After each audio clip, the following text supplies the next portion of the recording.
Where you're joining us from. I'd like to welcome you all to the Interaction of Processes and its Importance to a Successful Audit webinar. My name is Joseph Krolikowski. I am the QMS Program Manager for Perry Johnson Registrars. Just a couple of quick notes for everyone.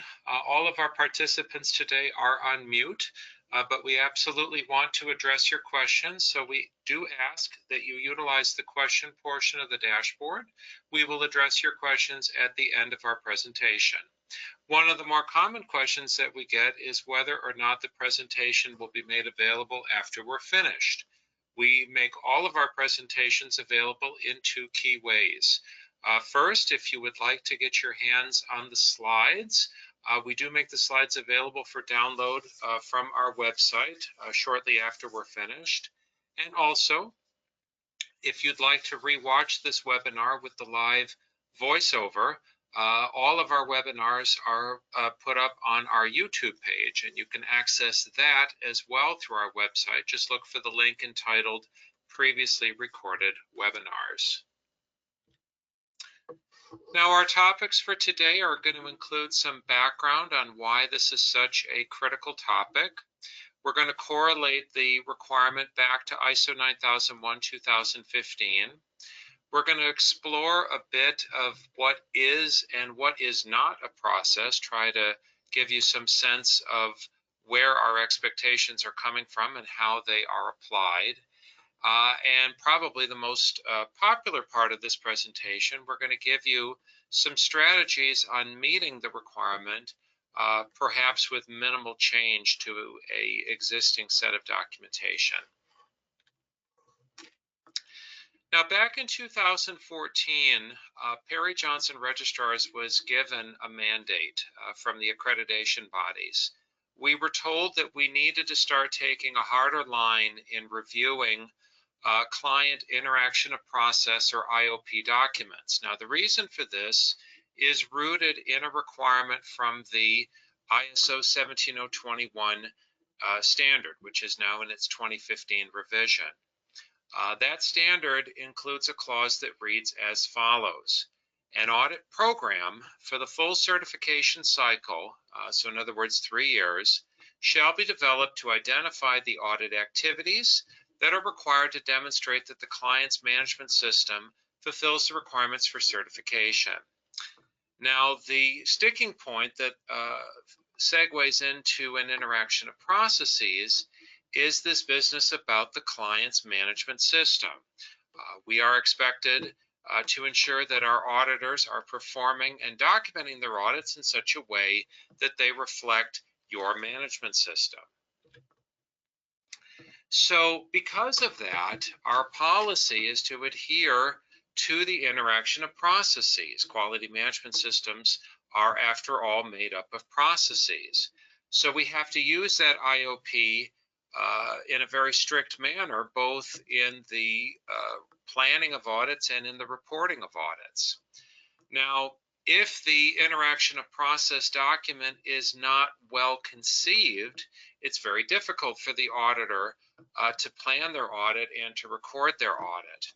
So what we've done, and this has been our policy now for the last 6 years, is we've instructed our auditors to issue nonconformances to clients that don't have an IOP that reflects what their processes are in an appropriate manner.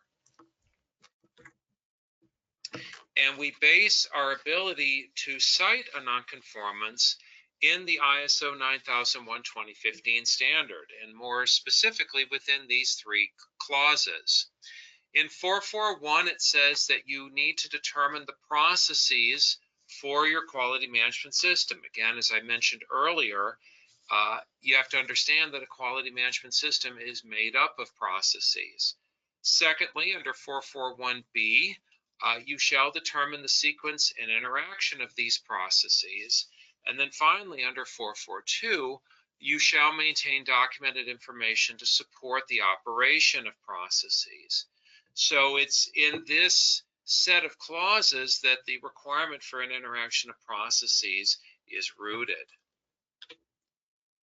Now, of course, that raises the concern about, well, what do you define as a process? Well, for this, we turn our attention to ISO 9000. The 9000 document is called Fundamentals and Vocabulary. And because the 9000 document is listed as a normative reference within the ISO 9001, you'll find this under Section 2, all terms and definitions that are provided in ISO 9000 are binding in the context of an ISO 9001 audit. Now, the definition for process is written as follows. It's a set of interrelated or interacting activities that use inputs to deliver an intended result. Now, the key portion of this definition is this business about interrelated or interacting activities. Now, this tells us a key aspect of what a process is not, and that is that it is not a single step. It is a set of activities that are focused on a shared goal. And we're going to be kind of visiting that theme a little bit later in the presentation. Now, in terms of things that reflect what processes are, for the majority of our clients, it seems there's a certain number of processes that come up again and again. And I've got them listed here. We see these processes many, many times over for our clients. Things like sales, purchasing, production, design and development. Now understand that your interaction of process document needs to reflect what you understand your processes to be. Now, if you view yourself in a very simplistic fashion, that you have a very simple quality management system made up of just a few processes, that's certainly fine. However, if you have more unique process designations, that's fine also. The most important thing is that the interaction of process document needs to reflect who you are as an organization, what processes make you up, and also that all of the requirements from ISO 9001:2015 are addressed by those processes. Now, in terms of what is not a process, the IOP documents that get rejected most often are going to be the ones that present steps within a single process. So let's say, for example, we have an interaction of process document from a client that identifies the following 5 items as processes: create work order, issue production schedule, complete work order, package product, ship product.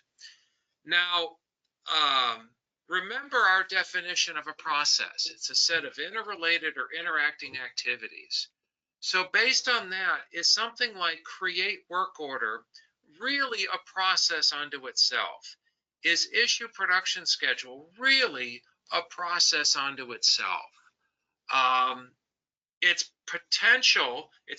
probable that these 5 steps are part of a single process, but at least in a few cases, it's highly unlikely that they are processes unto themselves. Another area of concern that comes up is if we have an interaction of process document that presents sections from the applicable standard.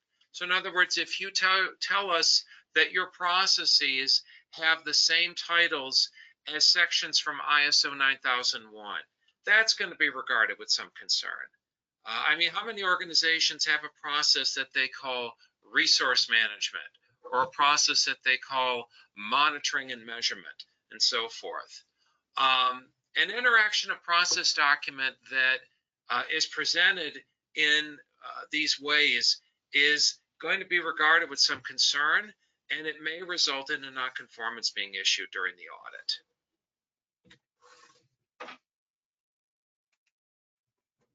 Now, in terms of strategies to meet the requirement with minimal changes to your existing documentation. Now, for a lot of our clients, especially if you have an interaction of process document that you put a lot of time into, a lot of careful consideration. It's disappointing to be told that it is now suddenly unacceptable. And you feel like you want to retain the work that was put into this. Now, we understand that, and accordingly, we want to show you how it's possible to hang on to the work that you've done and tweak it in just a couple of key ways to meet the requirement in a more effective way. So what we're going to do over the next several slides is we're going to take a sample of an interaction of processes and apply two key improvements. Now, please note that the example we're going to be looking at here is not reflective of any particular PJR client. This was created solely for the purpose of our presentation. So here's our raw interaction of processes document. Now, as you can see, we have a grand total of 12 boxes and 2 decision diamonds. So in the classic understanding of flowchart formatting, this would mean that the organization has 12 processes. But we look a little deeper and we see, for example, something like order entered into mainframe system, sales and work order issued, inspection of products prior to shipment. So we ask ourselves, just like we did a few slides ago, are these really all standalone processes that meet the definition for process from ISO 9000? So the first improvement that we're going to apply here is to identify the support processes. Now, in some cases, the interaction of process documents that get rejected lack a specific place to identify what a lot of companies consider to be support processes. Now, it's important to note that ISO 9000 and 9001, they don't draw any particular distinction on process classification. But we do see this fairly often, this idea of core processes and non-core processes. So what are we talking about when we talk about support processes in the typical sense? Well, this is going to be things like management review, training, corrective action, control of documentation, and so forth. So let's apply this first improvement now to our test example. Okay, so now in the lower right-hand corner, you can see we have a box entitled Support Processes, and there's a couple of things that have been collectively added to this. And the disconnected arrows, of course, give us the sense that these support processes are, as the name would imply, support for the rest of the quality management system. So that's an improvement now that we've made, and again, we are showing the full picture of the quality management system here. Now, our second improvement is going to be to create an interaction of process key.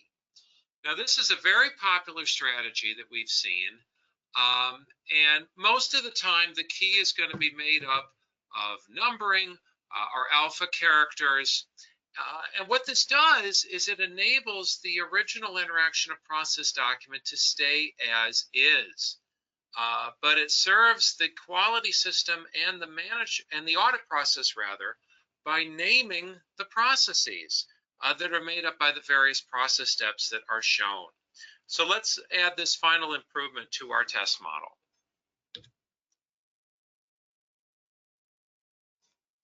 Okay, so as we can see, we've added a process key now to the lower left-hand corner, and we've identified that of these 12 steps and 2 decision diamonds, there are in fact 6 processes in play.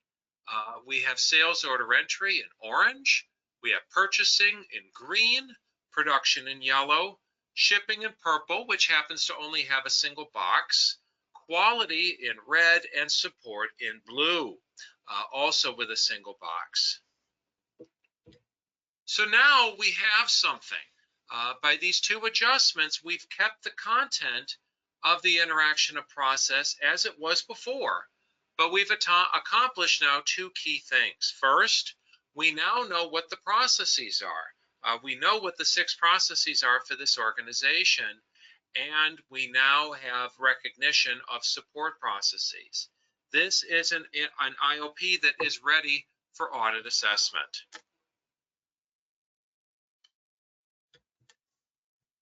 Now, there's a lot of ways that you can meet this requirement. It's important to understand that there are a wide variety, and PJR has seen a number of these over the years, and we'd like to share some additional examples with you. Now, each of these is from an actual certified or former certified client, and permission was given in all cases for these examples to be shared within a webinar. Okay, here is our first example. Now, this particular organization, as you can see, they approach their process interface in a top-down fashion. And you'll note in a couple of cases here the somewhat unique nature of the process names here. We've got contract process, production scheduling as a standalone activity. And off to the side here, of course, we have support activities. These are activities that support the quality management system at large. This is a somewhat unique example, kind of an interesting example.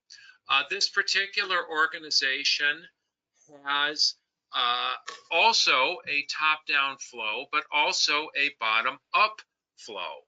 And they've attempted to show how, for example, a process like quotation is going to interface with work order receiving inspection, but it's also going to interface with this overhaul process here, and also with this management related process over here on this side. So again, this is another way of conceiving of a process flow and how it interfaces, and it acknowledges the natural interactions that you're going to have in these cases between some of these processes. And again, you'll note the very unique nature of the process names that are given in these cases. This example is typically referred to as the swim lane approach, kind of an interesting model of processes. Now, the first thing that you should note is that there are actually 4 processes represented here. That's what the identifiers here on the side are telling us. And you'll also note that in these 2 cases, we have processes that begin independent of each other. The sales process and the purchasing process, they meet kind of at the end, but one does not necessarily trigger the other. And also, both of them serve as triggers for this production process. And again, we have these support activities down here that apply support at large to the entire system. Here's another example. In this case, we have this explanatory box up here that tells us that anything that is yellow highlighted is considered a core process, and everything else is support. So in this case, this organization would be considered as having 6 processes, the 5 that are yellow highlighted, and then the 6th item would be just support, which would account for the rest of these non-highlighted items. And again, you'll note the unique nature of some of these processes and how they all kind of start in one place and end in one place. Sales order entry ultimately leading to distribution. So in conclusion, we want to ensure that we are providing our clients with a value-added audit. And we also have to make sure that we're meeting all of the applicable requirements. So we do hope that the points of this presentation are going to help you develop an even better understanding of what your processes are and set you up for success in the audit experience. I do thank you for your time. At this time, we're going to go ahead and unlock the question portion of the dashboard and see if we have any questions today.